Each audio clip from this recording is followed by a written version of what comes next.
Hello you beautiful people and welcome back to Let's Play Warhammer 40k Inquisitor Prophecy, where we are, as you already see, are going up into another purge again. This time again, this time again against Drukhari, but on a little different map. It seems like a rooftop map. Okay, same subject, same planet. A sizable or seizable Xenos force has been spotted far from the conflict zone. A sudden turn of events, most probably the collapse of the local webway, made them stuck. A little typo there, here, and as they are unable to return to their dark city, leave no Drukhari alive. Inquisitor.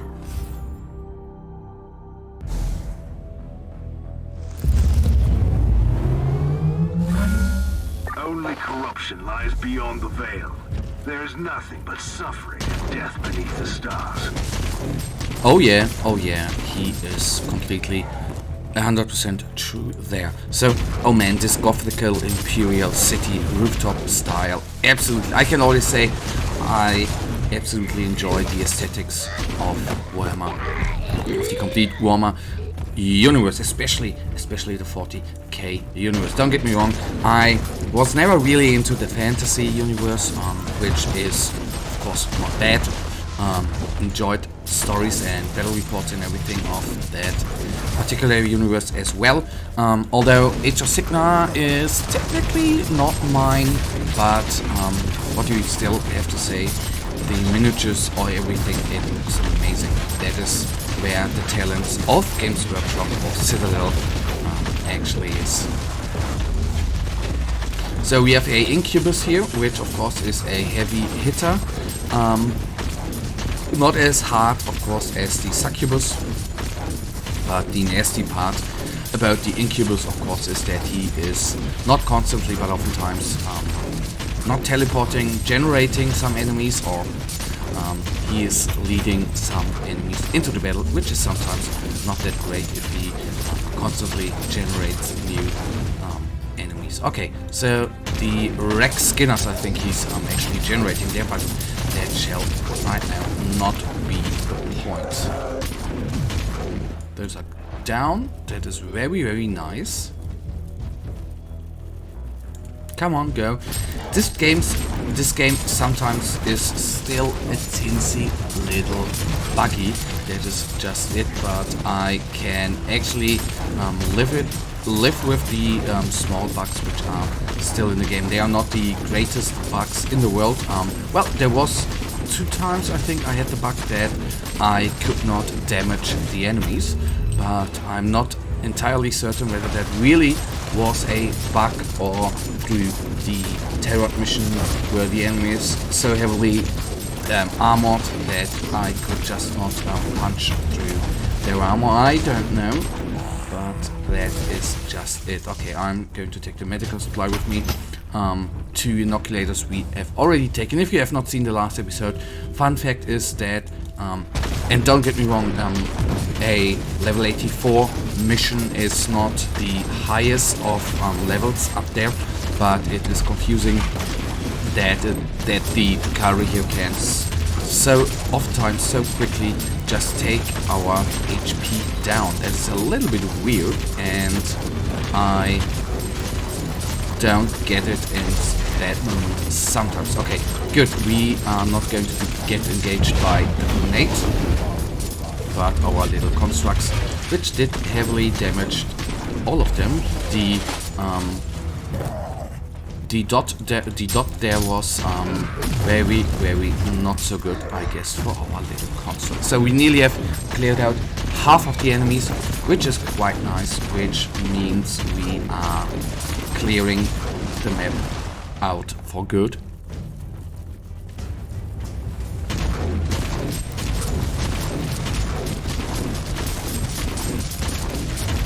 Okay, grotesques as usual take a large amount of damage, and they can be nasty if they run not by themselves. Then these enemies are really, really nasty in a group, since you can't really order our constructs to... I've seen them scouts, nice, so I'm not going to through that trap. You can't really order your constructs to engage a certain enemy, which oftentimes leads the constructs not attacking the same enemy, which then prolongs the battle there indefinitely. That is not that nice, but anyhow, I need to live with that. Okay, skull down, nice. That means no bonus enemies here, or no trap bolters, trap, or even trap flamers being summoned. That is always the risk in overseeing them skulls, but sometimes it's just it. You just oversee these skulls since they are sometimes pretty decently hidden.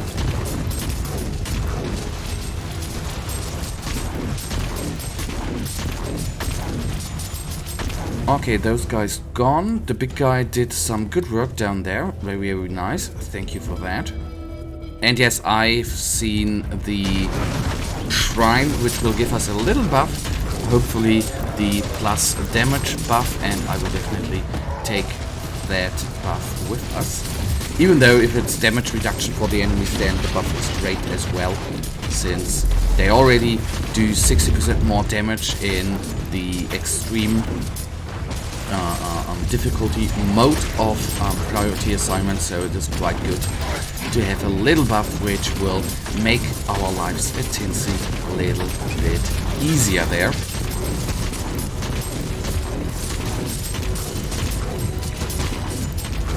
They are gone, that is good.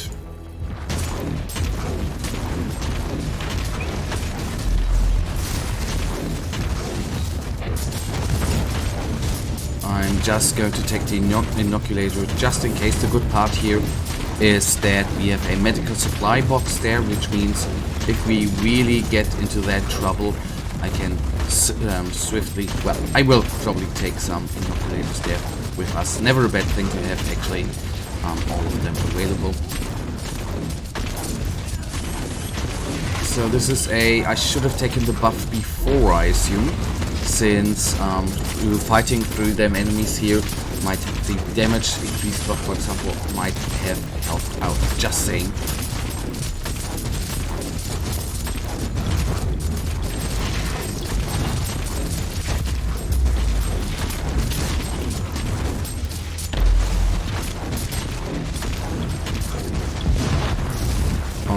Alright. We are a little bit in trouble. As you can see, that is the fun part. Perseverance favors the bold.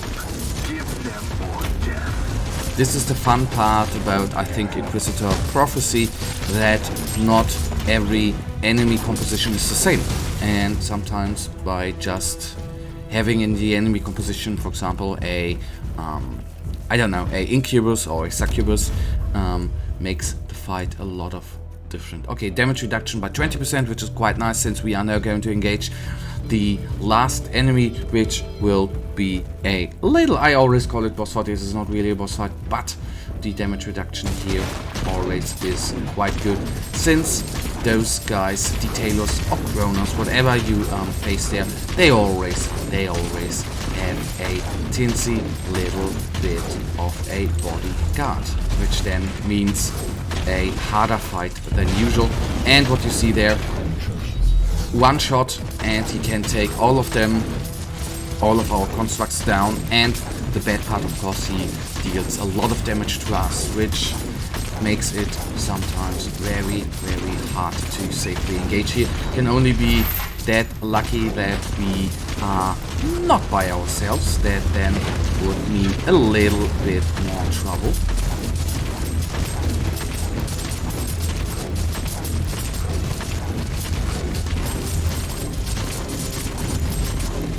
I think I'm going to do the smart part. I'm already going to open up that chest. That is going to save a teensy little bit of time. And let us switch the weapon. This weapon actually is more useful against those enemies, since they are champions, and you can see that we deal more damage. Although I have to say, of course, that my favorite kind of weapon is just the damage spreading weapon. Okay, goodness, we are nearly down. Which attacks multiple enemies, especially against the normal groups of enemies in this game. It is way easier to take them down like so. There's a dead space marine there. Didn't even see that until now. Nice, okay. That looked like no cool death actually. Well, I guess no death is cool. But that looks like a painful death after all. So, since this guy's nearly down, we only have one more thing to do. Once again, the enemies of the Imperium failed miserably. And that, you beautiful people, is actually going to take a look in or at the debriefing, which is... Oh, I love Imperial ships, I'm sorry. They look so amazing, which we will hop in any second now. You already intercepted and annihilated the Lost Dark Elder raiders. Well done, Inquisitor. Operation successful.